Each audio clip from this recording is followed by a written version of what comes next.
ପ୍ରଥମ କରନ୍ତୀୟ 15 ପର୍ବ ତାର 9 ପଦ। ପ୍ରଥମ କରନ୍ତୀୟ 15 ପର୍ବ ତାର 9। କାରଣ ଈଶ୍ୱରଙ୍କ ମଣ୍ଡଳୀକୁ ତାଡ଼ନା କରିଥିବାରୁ ହଁ। ପ୍ରେରିତ ମାନଙ୍କ ମଧ୍ୟରେ ମୁଁ କ୍ଷୁଦ୍ରତମ। ଏବେ ମୁଁ କ୍ଷୁଦ୍ରତମ। ତୁ କାହିଁ କ୍ଷୁଦ୍ରତମ ହେଲୁ? କଣ ପାଇଁ ତୁମେ କ୍ଷୁଦ୍ରତମ ହେଲ? କଣ? ମୁଁ ଅତିଶୟ ତାଡ଼ନା କଲି। ମୁଁ ଭାବିଲି କଣ ମୋଠୁ ବେଶୀ ଉଦ୍యోଗୀ ଲୋକ କେହି ନାହିଁ। ମତେ ସମସ୍ତେ ଜାଣିଛନ୍ତି, ସରକାର ମତେ ଜାଣିଛନ୍ତି। ମୁଁ ଯାଇ କହିଲେ ବୋଲେ ସାଙ୍ଗେ ସାଙ୍ଗେ ସିଗ୍ନେଚର କରି ସିଲ୍ ମାରିକରି ଦେଇଦେବେ। ମୁଁ ଯାଇ ମୁଁ କରିପାରିବି, ମୁଁ କରିପାରିବି। ଯେତେବେଳେ ଦମେଶକ ପଥରେ ବିଦଗାଲି ପାଠ ପଢି ପଢିଲେ ନାହିଁ କି ସେତେବେଳେ ବୁଦ୍ଧି ଆସିଲା ତାଙ୍କୁ। ଓଡ଼ିଆ ବେଶ କହିଥିଲି କି ଯେତେବେଳେ ସେ ଦମେଶକ ପଥରେ ମୁହଁ ମାଡ଼ିକରି କଚାଡ଼ି ହେଇ ପଡ଼ିଲେ ଆଉ ଦେଖାଯାଉ ନାହିଁ କିଛି, ସେତେବେଳେ ତାଙ୍କର ବୁଦ୍ଧି କାମରେ ଆସିଲା ଯେ ମୁଇଁ ଯେ ପେପର ଧରି ବୁଲୁଛି ମୋଠୁ ପାୱାରଫୁଲ ଲୋକ ଆଉ ଜଣେ ଅଛନ୍ତି। ଏବେ ମଝିରେ ସେ କୃଷ ଭାଙ୍ଗୁଛନ୍ତି, ତଳେ ଗଦା ଲୋକ ଅଛନ୍ତି, କିଏ ମନା କରୁନାହାନ୍ତି, ଭିଡିଓ ବନେଇ ଛାଡୁଛନ୍ତି। ଆମର ଏରିଆରେ ମତେ ଗୋଟେ ପିଲା, ସେ କୃଷ ଭାଙ୍ଗି ନଥିଲା, କୃଷ ଉପରେ ଚଢ଼ିକରି ମୂର୍ତ୍ତି ଥିଲା, ସେ ପରିସ୍ରା କରିଥିଲା। ସେ ପରିସ୍ରା ପରେ ତଳେ ଯୋଉ ଉଲ୍ଲା ଦେଇକି ତାକୁ ଖାଲି ବ୍ଲଡ ଆକ ପରିସ୍ରା ହେଲା। ସେ ଦୁନିଆ ସାରା ବୁଲିଲା। ସେ ରୋଗ ଥିଲେ ତ ଟେଷ୍ଟ କଲେ କି ରୋଗ କିଛି ନାହିଁ। ଏବେ ପରିସ୍ରା କଲେ ମରବ, ନ କଲେ ମରବ। କୃଷ ସେଟା, ସେ କୃଷ ରକ୍ଷା ବି କରିପାରେ, ସେ କୃଷ ବିନାଶ ବି କରିପାରେ। ଅଜ୍ଞାନ ଲୋକ ପାଇଁ ସେ ବିନାଶ ଅଟେ, ଯେ ତା ଗ୍ରହଣ କଲା ତାର ପାଇଁ। ଆପଣ ଦେଖିବେ ଏମିତି କାହାଣୀ କେତେ ଶୁଣିଛୁ, ପେପରରେ ଆସୁନାହିଁ, ବହିରେ ଆସୁନାହିଁ, ବହିରେ ଆସୁନାହିଁ। ଲୋକମାନେ କେତେ ଜଣକୁ ମାରିକି ଫୋପାଡ଼ି ଦେଲେ, ଆଉ କଣ ବୋଲି କହିଲେ, ନାଇଁ ଏମାନେ ପାଣିରେ ଭାସିଗଲେ। ସେଠି ନଳା ନାହିଁ, ନଦୀ ନାହିଁ, କେମିତି ଭାସିବେ? ଯେନ୍ ମରିଛନ୍ତି ସେମାନେ ମଧ୍ୟ ଆଣ୍ଠୁଏ ପାଣିରେ ମରିଛନ୍ତି। ଆପଣ ଯାଆନ୍ତୁ କନ୍ଧମାଳ ଦେଖିବେ, ଆପଣ କନ୍ଧମାଳର ଷ୍ଟୋରି ଯାଇକି ଶୁଣନ୍ତୁ, ଦେଖିବେ ଅଦ୍ଭୁତ ପ୍ରକାର ବିନଷ୍ଟ ହେଇଛନ୍ତି ସେମାନେ। ଚର୍ଚ୍ଚର ଚାଉଳ ଚୋରି କରି ନେଲେ। ଆମକୁ କହୁଛନ୍ତି ଚାଉଳ ପାଇଁ ଖ୍ରୀଷ୍ଟିଆନ ହେଇଛୁ, ତମେ ତ ଚର୍ଚ୍ଚର ଚାଉଳ ଚୋର। ମନ୍ଦିର ତ ଚର୍ଚ୍ଚର ଚାଉଳ ଚୋର। ସେ ଚର୍ଚ୍ଚର ଚାଉଳ ପଇସା ଚୋରି କରି ନେଲେ। ଭୋଜି କରି ଖାଇବି ବୋଲିଲା ବେଳକୁ ସାପ ଆସିଲା, ଯେ ଚୋରି ନେଲା ତାକୁ ମାରିଲା। ସେଦିନ ଭୋଜି କ୍ୟାନସେଲ, ପୁଣି ଆଣିଲେ। ତାପରେ ଜଣେ ବିଚିତ୍ର ଷ୍ଟୋରି ଗୁଡାକ। ଆପଣ ଯାଆନ୍ତୁ କନ୍ଧମାଳର ଚାରିଆଡେ ବୁଲିବେ। ଏବେ ନେକ୍ସଟ ଟାଇମ ଯଦି କନ୍ଧମାଳର ଖ୍ରୀଷ୍ଟିଆନ ମାନଙ୍କୁ ହାତ ଲଗାଇବେ, ଭାବି ଚିନ୍ତିକି ହାତ ଲଗାଇବେ।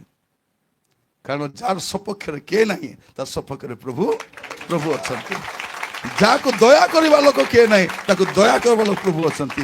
ମୋର ପ୍ରିୟ ମନେ ରଖିଥାନ୍ତୁ, ସମସ୍ତେ ପାଶରି ପାରିବେ, ପ୍ରଭୁ ପାଶରିବେନି। ଆପଣଙ୍କୁ କନ୍ଦାଇବା ଲୋକ ବେଶୀ ମିଳିବେ, କିନ୍ତୁ ଆପଣଙ୍କୁ ଅଶ୍ରୁ ପୋଛିବା ଲୋକ ଜଣେ ଆକା, ସେ ପ୍ରଭୁ ଅଟନ୍ତି। ପ୍ରିୟ ଭାଇ ଭଉଣୀ ମାନେ, ସେଦିନ କଣ ବୋଲି ଭାବିଲେ? ଦାନିଏଲକୁ ସିଂହ ଗାତରେ ପକାଅ। ବାହାରିଲା ପରେ କଣ କହୁଛନ୍ତି? ଦାନିଏଲର ପ୍ରଭୁ ଆକା ସତ୍ୟ ପ୍ରଭୁ କହୁଛନ୍ତି। ଟାଇମ ଅଛି, ଏମିତି ଆକା ଏଇଟା ହ୍ୱାଇଟ୍ ହେଇନି। ସେଥିପାଇଁ ମୁଁ ଆକୁ କଲର ମିଶା କରୁନାହିଁ। ଥାଉ, ଆହୁରି କେଟା ବାକି ଅଛି ସବୁ। ସେଇ ଡରରେ ଲାଇଭ ସାମୁଦ୍ର ମୁଣ୍ଡ ଦଉନାହିଁ ମୁଇଁ। ଯଦି ଚୁଟି ହ୍ୱାଇଟ୍ ପିଓର କରବାର ଅଛି, ଲାଇଭ ସାବୁନରେ ମୁଣ୍ଡ ସପ୍ତାହରେ 3 ଥର ଲେଖା ଧୁଅନ୍ତୁ। ଆପଣଙ୍କର ଏତେ ସୁନ୍ଦର ହ୍ୱାଇଟ୍ ଚୁଟି ହେବ ଯେ ଲୋକମାନେ କହିବେ, ଆଜ୍ଞା କୋଉଠି ଯାଇକରି କଲର ବୋଲି କରି। ପ୍ରିୟ ଭାଇ ଭଉଣୀ ମାନେ, ମୁଁ କହିବା ପାଇଁ ଚାହେଁ, ଆଜି ବାକ୍ୟ ଶୁଣିଲା ବେଳକୁ ଆପଣ ମନେ ରଖିଥାନ୍ତୁ, ଆପଣଙ୍କର ଶତ୍ରୁ ଆଉ କେହି ନାହିଁ, ଆପଣଙ୍କ ଶତ୍ରୁ ଆପଣ ନିଜେ ଅଟନ୍ତି। ସାଉଲ କଣ କହୁଛନ୍ତି? ମୁଁ ଏବେ ଏମିତି ହେଇଛି, ମୁଁ ଅତ୍ୟାଚାରୀ ଥିଲି, ଭାଇ ମୁଁ ଏବେ କ୍ଷୁଦ୍ରତମ ହେଇଛି। ପ୍ରଭୁ ଅନୁଗ୍ରହ କରନ୍ତୁ। ଆପଣ ଦେଖିବେ ପ୍ରଥମ ସାମୁଏଲ 15 ପର୍ବ 12 ପଦ। ପ୍ରଥମ ସାମୁଏଲ 15:12। ପୁଣି ସାମୁଏଲ ସାଉଲଙ୍କ ସହିତ ହଁ। ପ୍ରଭାତରେ ସାକ୍ଷାତ କରିବା ପାଇଁ ଶୀଘ୍ର ଉଠିଲେ। ହଁ। ତହୁ ସାମୁଏଲକୁ ଏହି ସମ୍ବାଦ ଦିଆଗଲା ଯେ ହଁ। ସାଉଲ କର୍ମିଲୋକୁ ଆସିଥିଲେ। ହଁ। ଆଉ ଦେଖ, ସେ ଆପଣା ପାଇଁ ଜୟସ୍ତମ୍ଭ ସ୍ଥାପନ କରି ସେଠାରୁ ଫେରି ପ୍ରସ୍ଥାନ କରି ଗିଲଗଲକୁ ବାହାରି କଣ ଯାଇଅଛନ୍ତି। କରିଛନ୍ତି?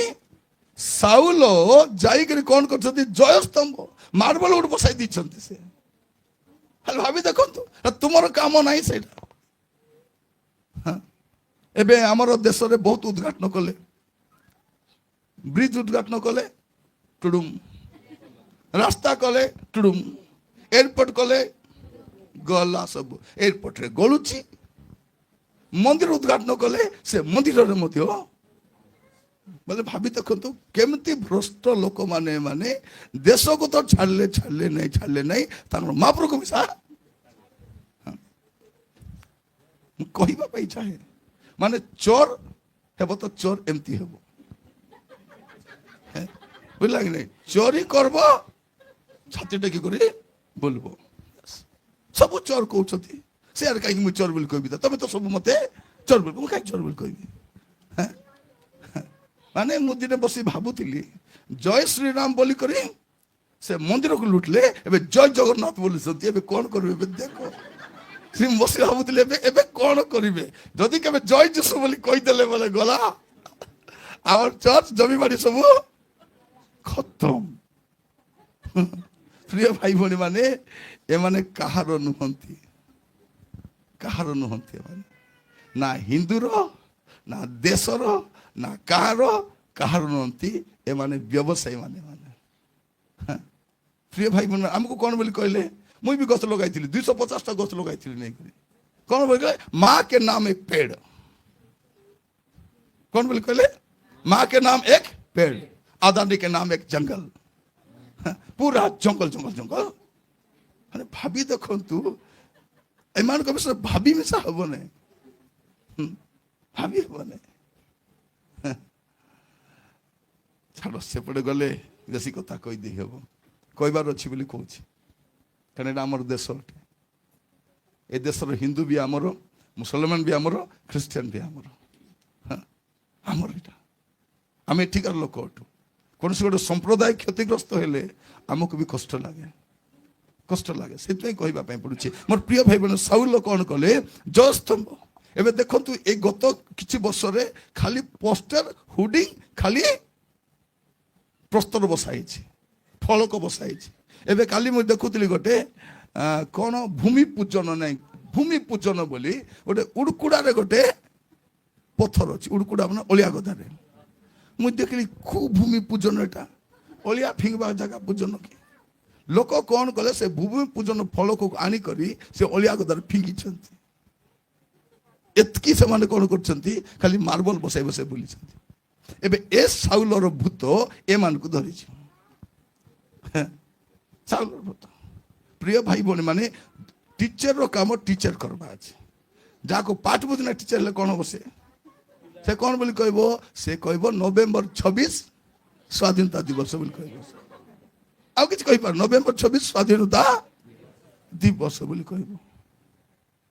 ଉତ୍କଳମଣି ମଧୁସୂଦନ ଦାସ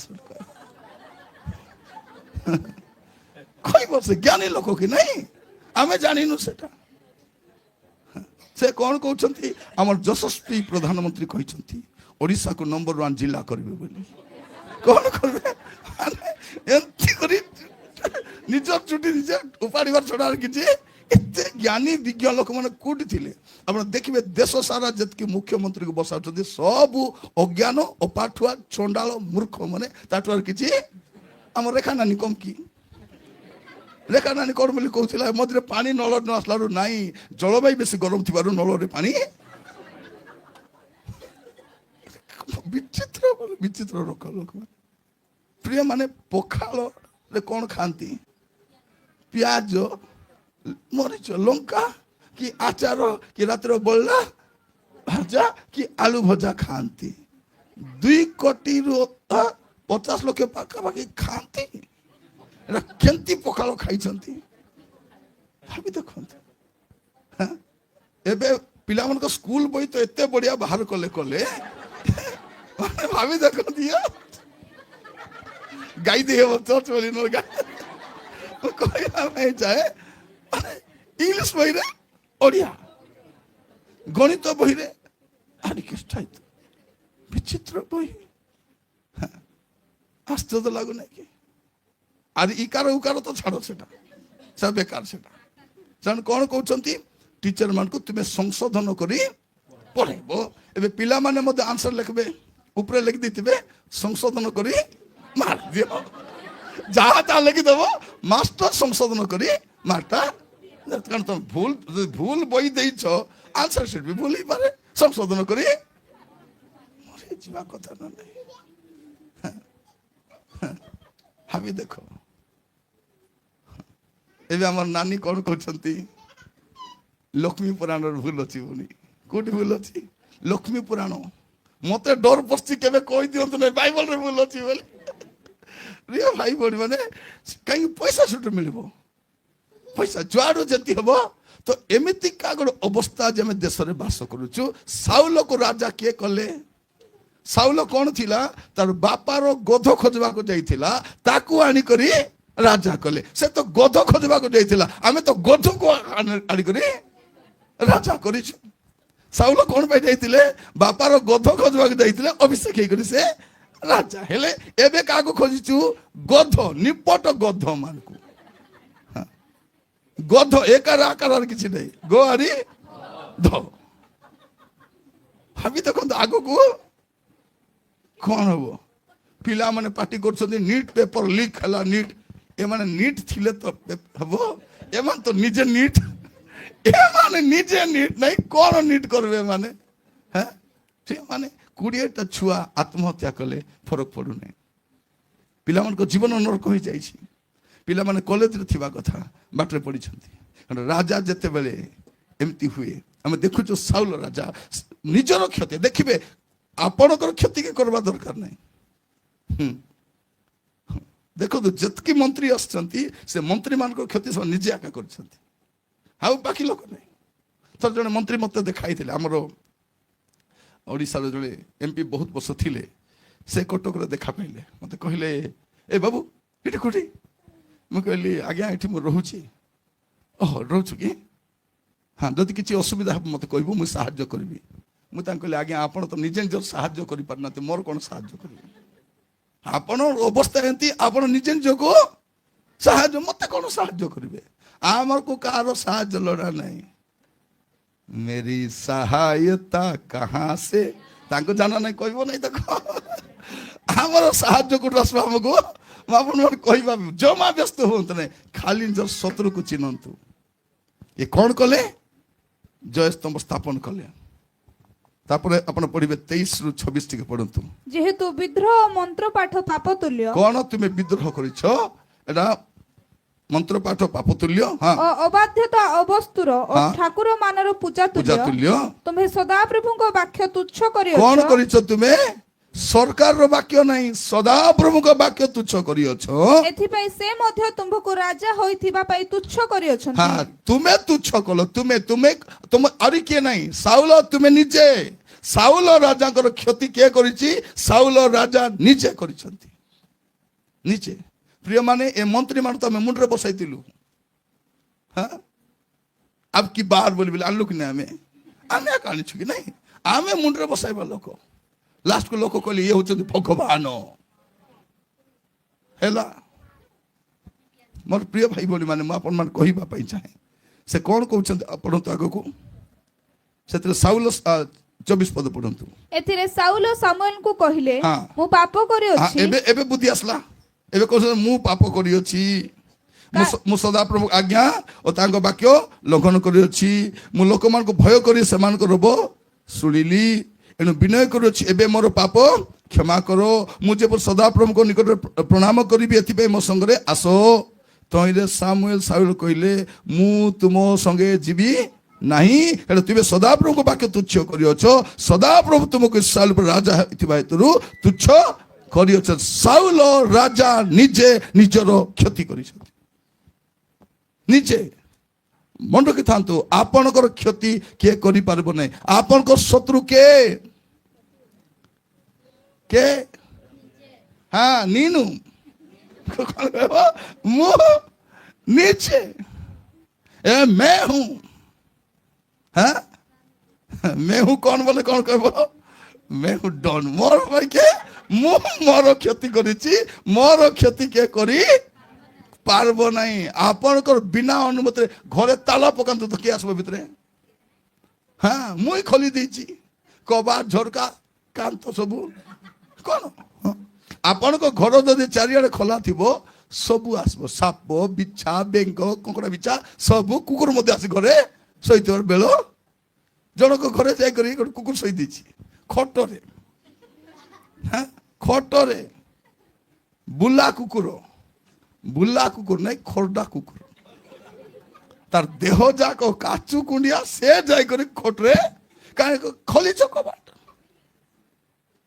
ଆପଣଙ୍କ ଘରେ ଏମିତି ଖରଡା କୁକୁର କେତେ ବସିଥିବେ ଆପଣଙ୍କ ଘରେ ଅନେକ ଲୋକ ପଶିଛନ୍ତି ଆପଣ କଣ କରିଛନ୍ତି ନିଜେ ସୁଯୋଗ ଦେଇଛନ୍ତି କହିବା ପାଇଁ ଆପଣଙ୍କ କ୍ଷତି କରିବା ପାଇଁ ଆପଣଙ୍କ ଦୁର୍ନାମ କରିବା ପାଇଁ ଆପଣଙ୍କ ଖାଇବେ ଆପଣଙ୍କ ଆକା ଭାବି ଦେଖନ୍ତୁ ମୋର ଖାଇବୁ ମତେ ଟାଣ ଦେଖାଇବୁ ମୋର ଚା ପିଇବ ମୋର ଦୁର୍ନାମ କରୁଥିବ ସିଧା ଚା କପ୍ ଝିକବ ଚାଲ ତାକୁ ଏସି ଲଗାଇ ଫ୍ୟାନ୍ ବସାଇବା ଦରକାର ନାହିଁ ଶୈତାନକୁ ଆମେ ଜାଗା ଦେଇଛୁ ହେଲା ହେଲେ କଣ ଜାଗା ଆମେ ଦେଲୁ ଏବେ ସେ କଣ କହୁଛି ଏଟା ମୋର ଜାଗା ଚାଲ ବୋଲଛି ସେ ତାକୁ ଖାଲି ଦୟାର ଜାଗା ଦେଲୁ ଆମେ ସେତେ ଶୈତାନକୁ ସ୍ଥାନ ଦେବ ଅନେକ ଲୋକମାନଙ୍କୁ ଦୟା ଦେଖାଇଛନ୍ତି ସେ ଦୟାର ପ୍ରତିବଦଳ ଏବେ ଭୋଗୁଛନ୍ତି ସେମାନେ ଭୋଗୁଛନ୍ତି ମୋର ପ୍ରିୟ ଭାଇ ଭଉଣୀ ମାନେ ପ୍ରଭୁ ଆମମାନଙ୍କୁ ଅନୁଗ୍ରହ କରନ୍ତୁ ଆଜି ବସିଲା ବେଳକୁ ଆପଣ ଚିନ୍ତା କରନ୍ତୁ ଆପଣଙ୍କ ଶତ୍ରୁ କିଏ ଏବେ ଆହୁରି ଭିତରେ ଶତ୍ରୁତା ଦରକାର ନାହିଁ ମୁଁ ରହୁନାହିଁ କୋରାପୁଟ କେବେ ଯଦି ମାସେ ଆସି ରହିଲି ବେଲେ ସବୁ ଜାଣିବି ଇଏ ନିର୍ମଳ ଏତେ ମହିଳା କଥା କହିବେ ନାହିଁ ଯଦି କହିଥାନ୍ତେ ମୁଁ ଜାଣିଥାନ୍ତି ଯେ ନା ଆଜ୍ଞାକୁ ତ କେବେ ଫୋନ ମିଶା କରିବି ନାହିଁ ନହେଲେ ବୁଢ଼ା ଲୋକ ଟିକେ କହିହେଲେ ଥାନ୍ତେ ଆଜି କାହାକୁ କଥା ହେବାର କାହାର ଫୋନ ନମ୍ବର ନାହିଁ ଯାହାର ଥିଲେ ବି କଥାବାର୍ତ୍ତା ନାହିଁ ଏଠି ଜଣେ ବିଶ୍ୱସ୍ତ ଭଉଣୀ ଅଛନ୍ତି ତାଙ୍କୁ ମୁଁ କହିଲେ କହିବେ ମାତ୍ର ସେ ତ କମ କଥା ହେବେ ବେଶୀ କଥା ହେବେ ନାହିଁ ଆର ତାର କଥା ହେବେ ନାହିଁ ମୁଁ ପଚାରି ବୁଝିଥିଲି ସେ ଭଉଣୀ କେତେ ବେলা ନାଇଁ ଆଜ୍ଞା ସେ କାହାର କଥା ହେବ ନାହିଁ କାହାର ପର୍ଯ୍ୟନ୍ତ ଯିବ ନାହିଁ କାହାର ପିଲାର ଯିବ ନାହିଁ ଭୁକିଥିଲେ ବି ଘରେ ଥିବ ହେଲେ ସେ ଆଜି କହିବାର ନାଇଁ ମତେ ବୁଝିଗଲେ ସବୁ ତ ମୁଇଁ ହିଁ ନଥିବି ଜାଣିଦେଲେ କି ନା ଆପଣ ଏତେ ଏତେ ଏତେ ଭଲ ତ ମୁଁ ହିଁ ନଥିବି ଆହୁରି କିଏ ଆଗ ହେଇଥିବ ସେତେ ଆପଣ ମନେ ମନେ ହସି ଦଉଛନ୍ତି ନା ଆମେ ବିଶ୍ୱସ୍ତତା ଥିବା ଅଛି ମୁଖ ବନ୍ଦ କରିବାକୁ ଶିଖନ୍ତୁ ମନେ ରଖିଥାନ୍ତୁ ଯାହାର ପାଟି ସବୁବେଳେ ଖୋଲା ଥିବ ତା ସାଙ୍ଗେ ବନ୍ଧୁତା କରିବେ ନାହିଁ ଯେ ଫୋନରେ ସବୁବେଳେ କଥା ହଉଥିବ 24 ଘଣ୍ଟା ଖାଲି ଆଖ ହଁ ସାର୍ ବ୍ୟସ୍ତ ସାର୍ ଟିକେ ଜାଣିବ ତାକୁ କିଛି କହିବ ନାହିଁ କାରଣ ବୁଲା କୁକୁର ଟମି ବୁଝିଲା ସ୍ଥିର ହେଇ ବସିବ ନାହିଁ କାହା ଘରେ ଯିବ ସବୁ ଡାଟା କଲେକ୍ଟ କରି ଆଣିବା ଲୋକ ଏଟା ତ ମନେ ରଖିଥାନ୍ତୁ ଆପଣଙ୍କର କ୍ଷତି କରିବା ପାଇଁ ଆପଣ କାହାକୁ ସୁଯୋଗ ଦେବେ ନାହିଁ କାରଣ ଆପଣଙ୍କ ଶତ୍ରୁ ଆପଣକା ଆରେ ନୂଆ ଶତ୍ରୁ ଉତ୍ପନ୍ନ କରନ୍ତୁ ନାହିଁ ଆପଣ ସୁଧରି ପାରିବେ ସେ ସୁଧରିବ ନାହିଁ ଆପଣ ବଦଳି ପାରିବେ ଆଜି ଏଠି କଣ ହେଲା କାନ୍ଦୁଛି ଡେରି ହେଇଗଲାଣି ସାଉଲଙ୍କ ପାଇଁ ଏବେ କାନ୍ଦିଲେ କଣ ହବ ଅନେକ ଲୋକ ଏବେ ଅନୁତାପ କରୁଛନ୍ତି ଯେ ଏବେ ଅନୁତାପ କଲେ କଣ ହବ ପଇସା ତ ଗଲା ସୁନା ତ ଗଲା ଇଜ୍ଜତ ତ ଗଲା ସମ୍ମାନ ତ ଗଲା ବସିଛି ସବୁ ହରାଇ ଜଞ୍ଜାଳର କଳା ହଳେ ଗାଇଲେ କଣ ହବ ଏବେ ଗାଇଲେ କାରଣ ସବୁ ତ ଆମେ ନିଜେ ନଷ୍ଟ କରି ସାରିଛୁ ମୋର ପ୍ରିୟ ଭାଇ ଭଉଣୀ ମାନେ ମୁଁ ଆପଣଙ୍କୁ କହିବା ପାଇଁ ରାତିରେ ମୁଁ ବସିଲି ପ୍ରଭୁ ମୁଁ ଯାଉଛି ସେଠି ଏଟା ନୂଆ ମେସେଜଟା ରାତିରେ ମୁଁ ବସିଲି ଏଇ 1:30 ବେଳେ 2ଟା ବେଳେ ପୁରା ବସିଲି 1:30 ବେଳେ ବସିଲି ତାପରେ ଭାବିଲି ପ୍ରଭୁ ଯିବି ତ କିଛି ତ କହିବାର ଅଛି କଣ କହିବି ପ୍ରଭୁ କହିଲେ ଯାଇକରି କହ ସେମାନଙ୍କ ଶତ୍ରୁ କିଏ ଟିକେ କହିଦେ ମୁଁ ପ୍ରଥମରେ ପେପର ଲେଖିଲି ମୋ ଶତ୍ରୁ କିଏ ବୋଲିକରି ପ୍ରଭୁ କହିଲେ ନାଇଁ ଏ ଟାଇଟଲ ଠିକ ହେଲା ନାହିଁ ତାପରେ ସକାଳେ ବସିଲି ଚିନ୍ତା କଲି ଆପଣଙ୍କର ପ୍ରିୟ ଶତ୍ରୁ କିଏ ବୁଝୁଛନ୍ତି ତ କିଏ आर परटुआरी आर तार ना नेबे ने यार ता नहीं यार कथा तार कथा एते लोक चर्च रे बसतन शैतान को भल लागुथबो कि नहीं कलिर बीज बुण बसे की बीज कली की कली बर कली नहीं कि जाम कली नहीं से कलिर बीज बुणब तापर मु देखा देखी हेबे नहीं तापरे बड़का कथा भावनी कहबार भल नहीं तो समस्त कहवाई चाहे ये से निजर क्षति निजे कर देखिए गणना पुस्तक 12 ପର୍ବ 1 ପଦ ଗଣନା ପୁସ୍ତକ 12 ପର୍ବ। ମୂଷା ଏକ କୁଶିଆ ସ୍ତ୍ରୀ କି ବିବାହ କରିଥିଲେ। ମୂଷା କାହାକୁ ବାହାଇଥିଲେ? ସେ ଇଚ୍ଛା କଲେ ସେ ବିବାହ ହେଲେ ହେଲା। ମୂଷା ଏକ କୁଶିଆ ସ୍ତ୍ରୀକୁ ବିବାହ କରିଥିଲେ। ହଁ, ତେଣୁ ମରିୟମ ଓ ହାରଣ ସେହି କୁଶିଆ ସ୍ତ୍ରୀ ସକାଶୁ ମୂଷାଙ୍କ ବିରୁଦ୍ଧରେ କଥା କହିଲେ। ତୁମେ କିଏ? ମୂଷା ବାହା ହେଲେ, ତୁମେ କିଏ? ଏ ଭାଇ ଭଉଣୀ ମୁଣ୍ଡ ବଥା କଣ? ଆମର ଘରେ କାହାର ମୁଣ୍ଡ ବଥା ବେଶୀ? ଭାଇ ଭଉଣୀ ମୁଣ୍ଡ। ଆମର ଘରେ ଚଢାଉ କରୁଥିବେ, ଆମେ କହିବୁ ନା ତୁ କେରେ, ମୋର ଘରେ କଥା ହେବା ତୁ କେ, ଆମେ କହିବୁ ନାହିଁ। ଜାଣିଛନ୍ତି ସେମାନେ ଆଗରୁ ମାପି ଦେଇଛନ୍ତି ସ୍କେଲରେ। ହଁ, ଆମେ କେତେ ନମ୍ର ଲୋକ ବୋଲି କରି ଆକୁ କିଛି କହିଲେ ବି ରିପ୍ଲାଏ ଦେବ ନାହିଁ। ତ ତାର ଘରେ ପଶିକରି ତା ସ୍ତ୍ରୀ ବିଷୟରେ କଥା, କାଳିଆ ତାକୁ ବି ବାହିଛି, କାଳିଆ ମୁଇଁକୁ ଆଣିଛି ଗୋଟେ କୁଟଟା, ଗୋଟେ ଚିଙ୍ଗିଡ଼ି ମୁଢି ବୁଟକି ବୁଦ୍ରି ପରାଟା, ମାନୁ ନାହିଁ ହରୁ ନାହିଁ। କେତେ ଷ୍ଟୋରି ସେମାନେ କହୁଛନ୍ତି। ତ ସେ ତାପରେ କଣ ହଉଛି ଦେଖନ୍ତୁ। ସେମାନେ କହିଲେ ସଦାପ୍ରଭୁ କି କେବଳ ମୂଷାଙ୍କ ସହିତ କଥା ଏବେ କହିଅଛନ୍ତି। କଣ ଭାରି ଆସିଲେ, ସଦାପ୍ରଭୁ କଣ ମଶା ସାଙ୍ଗେ କଥା ହେଇଛନ୍ତି କି ଆମ ସାଙ୍ଗରେ? ପ୍ରଭୁ କହିଲେ ହଁ କଥା ହେଇଛି, ତମକୁ ସ୍ୱପ୍ନ ଦର୍ଶନରେ କଥା ହେଇଛି, ମଶା ସହିତ ମୁଖାମୁଖି କଥା ହେଇଛି। ସେତିକି ସରିଗଲା କି? ସେତିକି ସରି ନାହିଁ, ସମୟ ବେଶୀ ହେଇଗଲା। ଏ ଘଣ୍ଟା କି ବନ୍ଦ କରିଥିଲି ତାନ୍ତା କି ନାହିଁ? ଲାଗୁଛି ପୁରା ଗୁଦ ଗୁଦ ଗୁଦ ଗୁଦ ଗୁଦ। ଆଜି ରବିବାର ଦିନ କେତେ ପଳେଇବାର ଥିଲା। ହଁ, ଟିକେ ପଢନ୍ତୁ ଆପଣ 10 ପଦ ପଢନ୍ତୁ, 12 ପର୍ବ 10 ପଦ। ପୁଣି ତମ୍ଭୁ ଉପରୁ ମେଘ ସ୍ଥାନାନ୍ତରିତ ହେଲା। ହଁ। ଆଉ ଦେଖ ମରିୟମ କୁଷ୍ଠଗ୍ରସ୍ତା, ହିମତୁଲ୍ୟ ଶ୍ଵେତ। ପୁଣି ହାରଣ ମରିୟମକୁ ଅନାନ୍ତେ, ଦେଖ ସେ କୁଷ୍ଠଗ୍ରସ୍ତ। ଏମାନଙ୍କ କ୍ଷତି କିଏ କଲା? ଏ ମରିୟମ ଆରେ ହାରଣର କ୍ଷତି କିଏ କଲା? ନିଜେ ନିଜେ। ମୋର ପ୍ରିୟ, କେହି କ୍ଷତି କରିନାହାନ୍ତି। ପ୍ରଭୁ ଏମାନଙ୍କୁ 3 ଜଣଙ୍କୁ ଡାକିଲେ, ଏ ତମ୍ବୁ ବାହାରକୁ ଆସ, 3 ଜଣ ଆସ। ଆଗରୁ ଡାକିଲେ, ପ୍ରଭୁ ସେଠୁ ରହିଲା, ପ୍ରଭୁ ସେଠୁ କଥା ହେଲେ, ଛିଡା ହେଲେ, ଆଉ ପ୍ରଭୁ ସେମାନଙ୍କୁ କହିଲେ, ତମ ସେମାନେ ଆପଣ ମାନେ ଅଦରକାରୀ ଭାବରେ ଅନ୍ୟ ବିଷୟରେ ସମାଲୋଚନା କରନ୍ତୁ ନାହିଁ। ଆପଣଙ୍କ ଦରକାର ନାହିଁ ସେଟା। ତାପରେ ଇଂଲିଶ ୱାର୍ଡ ଅଛି ମାଇଣ୍ଡ ୟୁର ବିଜନେସ ବୋଲି କରି। କଣ ବୋଲି କରି? Mind your business. ତମର କାମରେ ତୁମେ ମନ ଦିଅ, ଅନ୍ୟ କାମରେ ମୁଣ୍ଡ ପଶାଇବା ଦରକାର ନା। ଏବେ ତ ମୁଣ୍ଡ ପଶାଇଲେ ନିଜେ ପଶି ଯାଇଛନ୍ତି। ମୁଣ୍ଡ ଆହୁରି ନାହିଁ ସେମାନେ। ମୋର ପ୍ରିୟ ଭାଇ ଭଉଣୀ ମାନେ, ଖାଲି ବିଲେଇକୁ ଖାଲି ମୁଣ୍ଡ ପଶିବା ଦରକାର। ମୁଣ୍ଡ ଯଦି ପଶିଗଲା ଦେହ ବି ପଶିଯିବ। ଏଇଟା ବିଲେଇ ମୁଣ୍ଡାମୁଣ୍ଡି ମାନେ ନିଜେ ପଶି ଆସିବେ, ଖାଲି ମୁଣ୍ଡ ପଶିବା ଦରକାର। ତ ଆପଣଙ୍କ ମେଟରରେ ମୁଣ୍ଡ ପଶିବାକୁ ଦିଅନ୍ତୁ ନାହିଁ, କିଛି ଦରକାର ନାହିଁ ସେମାନେ। ଜଣେ ଖାଲି କହିଲେ ଧୀରରେ, ଠିକ ଅଛି। ମୁଁ କହିବା ପାଇଁ ଚାହେଁ, ମୋର ପ୍ରିୟ ଭାଇ ଭଉଣୀ ମାନେ, ଆଜି ପ୍ରଭୁ ଅନୁଗ୍ରହ କରନ୍ତୁ। କଥାରେ ଅଛି, ଘୁଷୁରୀ ପ୍ରକୃତି ପଙ୍କେ ଲୁଟେ। ମନୁଷ୍ୟ ସରେଇବା ପାଇଁ ଯାଉଛି, ସେଥିପାଇଁ ମୁଁ କହିଦଉଛି ହେଲା। ଘୁଷୁରୀ ପ୍ରକୃତି ପଙ୍କେ ଲୁଟେ, ମନୁଷ୍ୟ ପ୍ରକୃତି ମଲେ ତୁଟେ। ତ ଆପଣଙ୍କୁ ମରବାର ଅଛି। ଆପଣ ଯେବେ ମରିବେ ତେବେ ଆଗ ବଞ୍ଚି ପାରିବେ, ନ ମଲେ ବଞ୍ଚି ପାରିବେ ନାହିଁ। ଆପଣଙ୍କ ଶତ୍ରୁକୁ ଆପଣ ନିଜେ ମାରିବାର ଅଛି। ନିଜେ ପାଉଲ କହୁଛନ୍ତି କଣ? I die daily. ମୁଁ ଡେଇଲି ମରୁଛି, ମୁଁ ଡେଇଲି ନିଜକୁ ମାରୁଛି। ଗର୍ବ କେମିତିଟା ଦେଖିଛ? ଗର୍ବ ପୁଣି ଦାଢି ଭଳିଆ। କେମିତି? ମନୁଷ୍ୟର ଦାଢି ଭଳିଆ। ତାକୁ କଣ କରା ଅଛି? ଡେଇଲି ଡେଇଲି ଚାଞ୍ଚିବାର ଅଛି। ତାକୁ ନ ଚାଞ୍ଚିଲେ କଣ ହବ?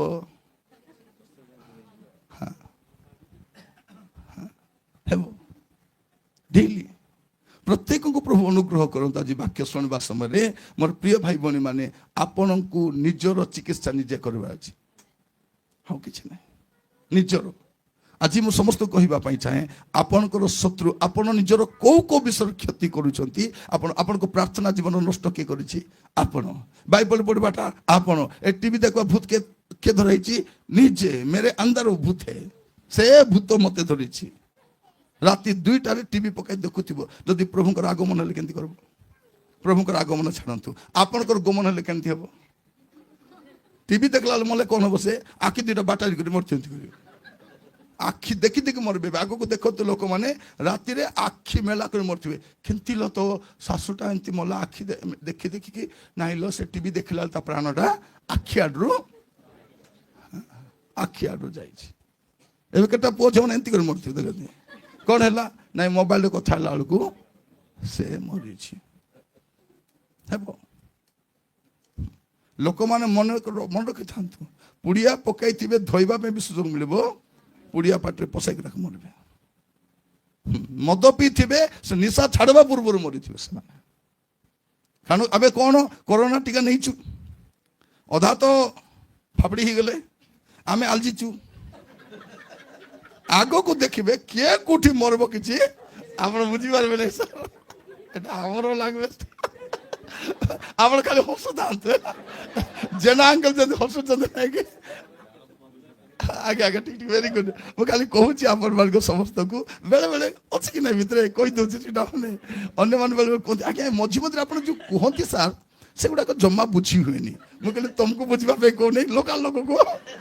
ଯେତେବେଳେ ତାଙ୍କ ଚର୍ଚ୍ଚା ଯିବି ସେଟା ଓଡ଼ିଆ କହିବି, ଇଂଲିଶ ଜାଗାରେ ଇଂଲିଶ କହିବି, ହିନ୍ଦୀ ଜାଗାରେ ହିନ୍ଦୀ କହିବି, ତେଲୁଗୁ ଜାଗାରେ ଗଲେ ତେଲୁଗୁ କହିବି। ବୁଝିଲେ ବୁଝନ୍ତୁ, ନହେଲେ ନାହିଁ। ମୁଁ କହିବି ସେଠି। ତ ପ୍ରିୟ ଭାଇ ଭଉଣୀ ମାନେ ଦେଖନ୍ତୁ, ଆପଣଙ୍କୁ ଯେମିତି ଲୋକମାନେ ନିଜର କ୍ଷତି କରିଛନ୍ତି, ସେମିତି ଲୋକମାନେ ନିଜର ଯତ୍ନ ମଧ୍ୟ ନେଇଛନ୍ତି।